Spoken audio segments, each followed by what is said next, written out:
So, the following evening I brought Jim home to dinner. I'd known Jim slightly in high school. In high school, he was a hero. He was the star of the basketball, captain of the debating club, president of the senior class, and he was always running or bounding, never just walking. He always seemed at the point of defeating the law of gravity. But then, after his graduation, there was a bit of interference. His speed had definitely slowed, and 6 years after he left, he was holding a job that wasn't much better than mine. He was the only one in the warehouse with whom I was on friendly terms with.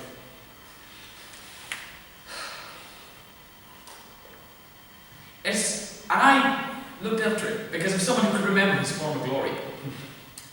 He called me Shakespeare. And while all the other boys in the warehouse looked at me with suspicious hostility, Jim took a humorous attitude towards me. I knew that Jim and Laura had known each other in Solent. And whether or not he remembered her, I don't know. I mean, in high school, Laura had been as unobtrusive as Jim had been astonishing. But if he did remember Laura, it wasn't as my sister. But when I asked him to dinner, he said, "You know, Shakespeare, I never thought of you as having folks." But he was about to discover that I did.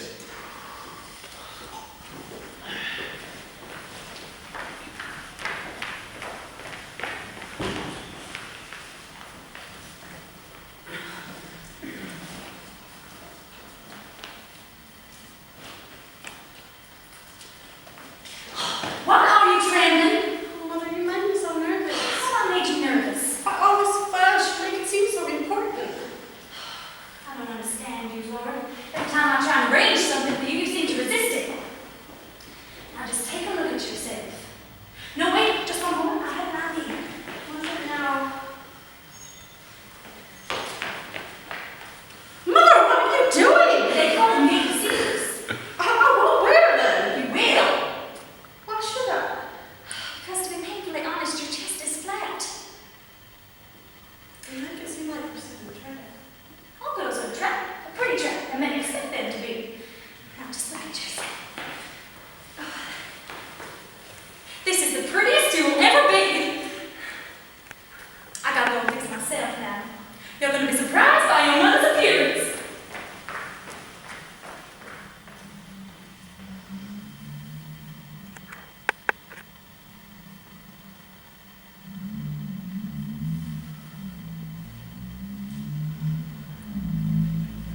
I'm gonna make a spectacular appearance. What is it now? Possess your soul and patience, you will see. Something I resurrected from the old trunk. Styles haven't changed so terribly much after all.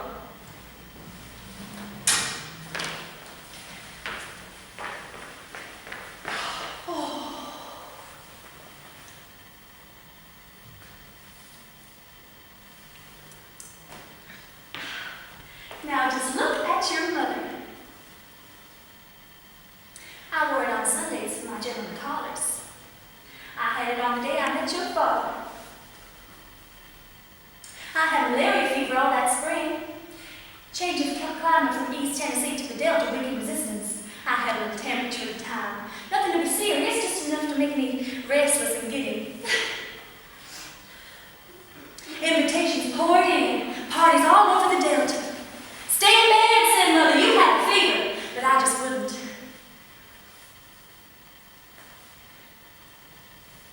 That's the spring I had a craze for jonquils. Jonquils became an absolute obsession. Everywhere I saw jonquils, I just said, "Stop! Stop! I see jonquils!" I made the young man help me find the jonquils. It was a joke. Amanda and her jonquils. Finally, there were no more vases to hold the jonquils. Every available space filled with jonquils. No more vases to hold them? All right, I'll hold them myself. And then I met your father. Malaria fever, jonquils, and then this boy. I hope they get here before it starts to rain. I gave your brother a little extra change so he and Mr. O'Connor could take the service car home. What did you say his name was?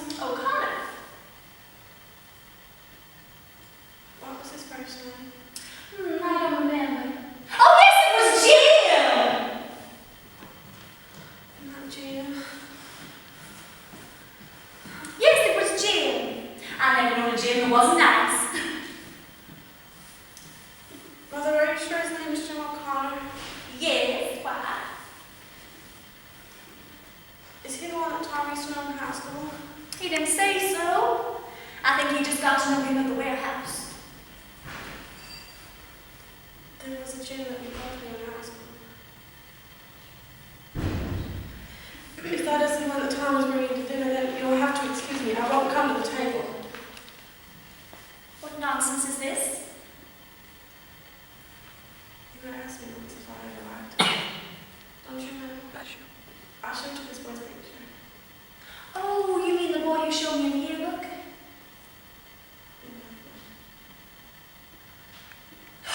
Laura! Laura, were you in love with that boy? Oh, I don't know. All I know is I couldn't sit at the table if it was him. It won't be him. It isn't the least bit likely. But whether it is or not, you will come to the table. You will not be excused. I'll have to be Mother. I do not intend to humor your silliness, Laura. I've had too much from you and your brother both. So just sit down and compose yourself till they come. Now, Tom has forgotten his keys, so you'll have to let them in when they arrive.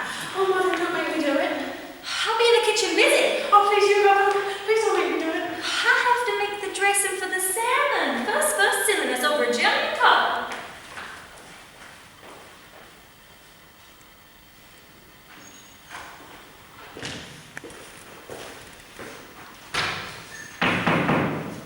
Laura, sweetheart, the door.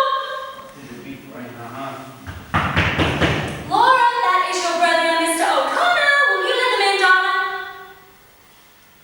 Oh, Mother, you go, please. Please don't let me go. What is the matter with you, you silly thing? Why have you chosen this moment to lose your mind? Don't let me go, Mother. Please, please, you go. I told you I was not going to give you Laura. Why can't you and your brother be normal people? Coming! Just 1 second! You answer it, Laura.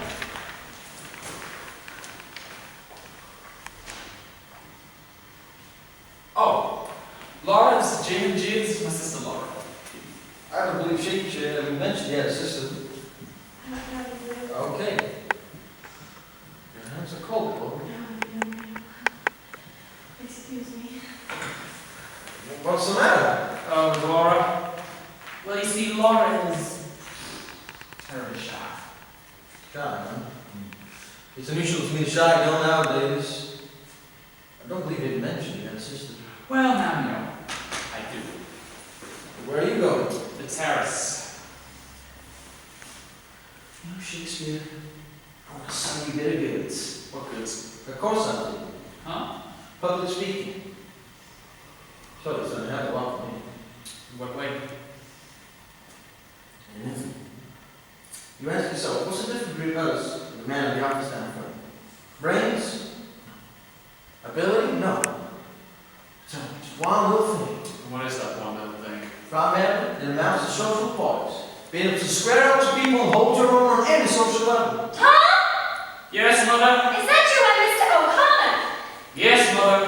Well, you boys make sure you make yourselves comfortable in there. Yes, Mother? Ask Mr. O'Connor if he would like to wash his hands. Oh no, I'm okay, thank you. I took care of that in the office. Tom, Yeah? I was speaking to Mr. Mendoza about you. Favorably? Well,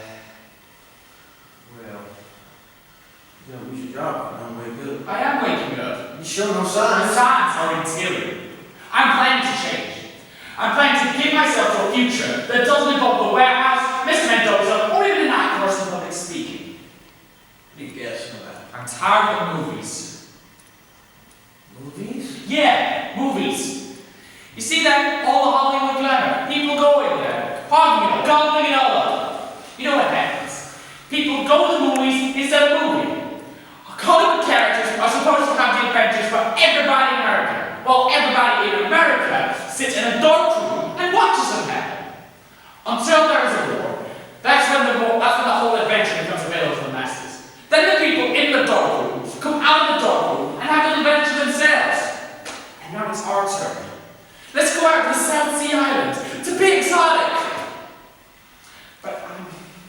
tired of waiting.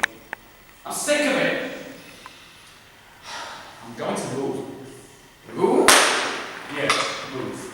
Where? Soon. When?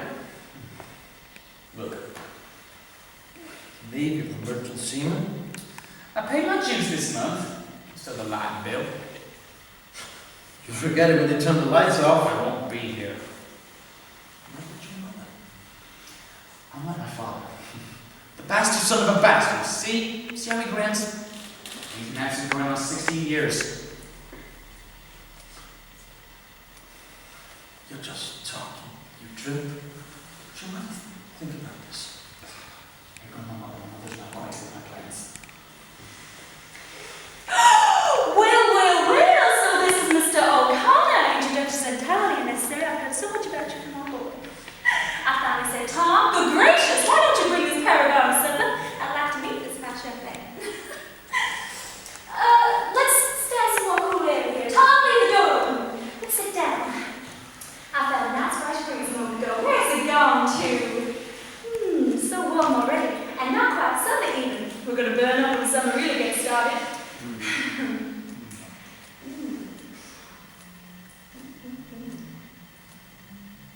I feel like things are better this time of year. Same as my clothes are. Light food and light clothes are what warm weather calls for.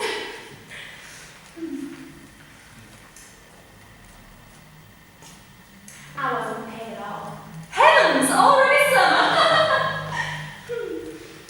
You see, our blood, it gets so thick during the winter, it takes time for us to adjust ourselves.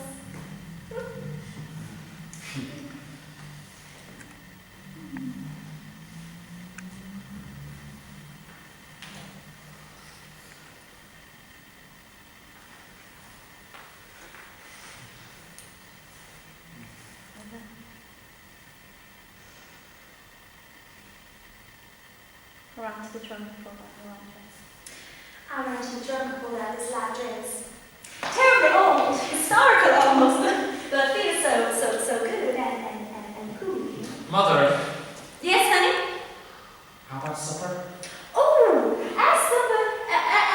sister, if supper's nearly ready. You know sister is in full charge of supper.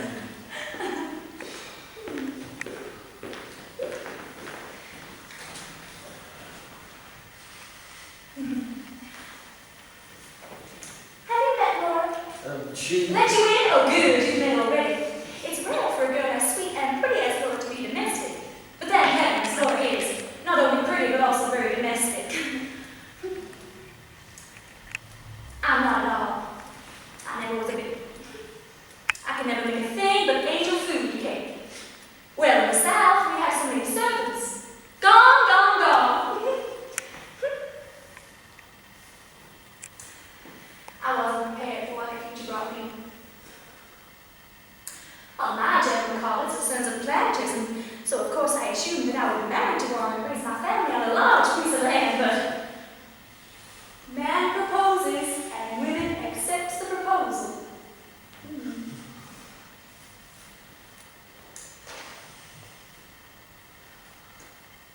I married no planter. I married a man who worked for the telephone company. That gallant, smiling gentleman over there.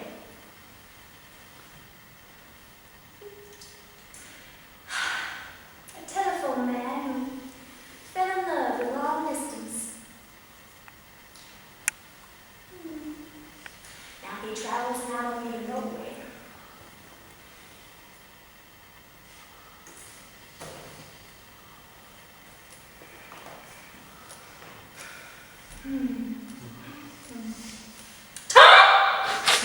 Yes, mother? Is supper nearly ready?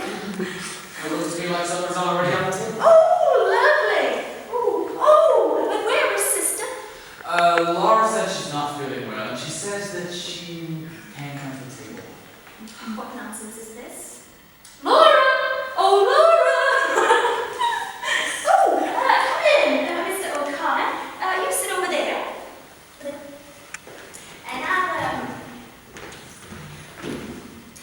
And Laura, we will not be seated until you come to the table, honey.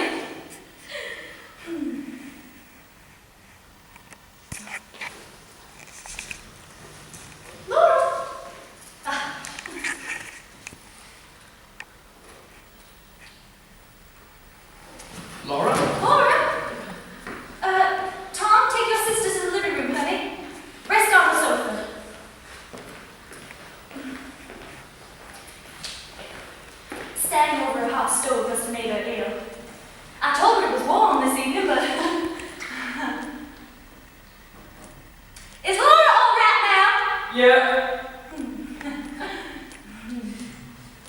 Ooh, what is that? Rain? A nice cool rain has come up.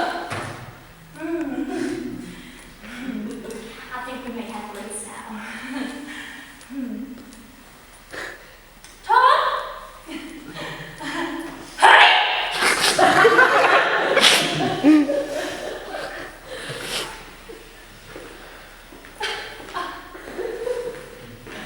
You say grace? Oh.